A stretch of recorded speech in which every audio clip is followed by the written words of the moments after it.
Magandang umaga po sa inyo. Ako po si Rainier Manalo. Ako po ay dating umaakyat ng bundok dahil sa trabaho. Nag-organize po tayo ng basic mountaineering course ngayong taon.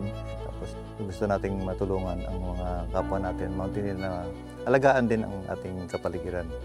So as part of this BMC training, nag-share kami ng mga technical skills like yung SRT or the single rope technique.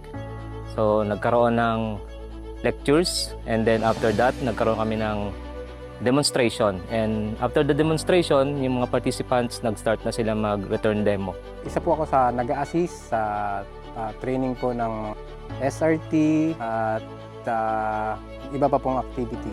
Ginagawa po namin yung ganitong activity para po makatulong sa mga datihan at saka lalong-lalo po sa mga baguhan na mountaineer. The topic that I teach them is about performing physical assessment, primary and secondary, then going to conducting CPR, using AED, and emergency rescue transfer. Tinuruan po natin sila na i-orient yung mapa sa compass at natuto po silang kumuha ng mga grade coordinates sa mapa.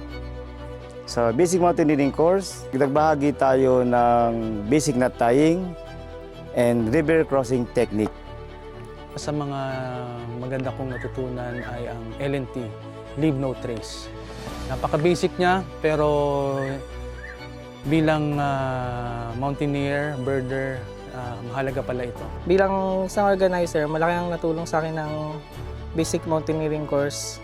Kasi marami akong natutunan para sa kaligtasan, paghahanda, skills and knowledge para masigurado ang kaligtasan ng mga guests.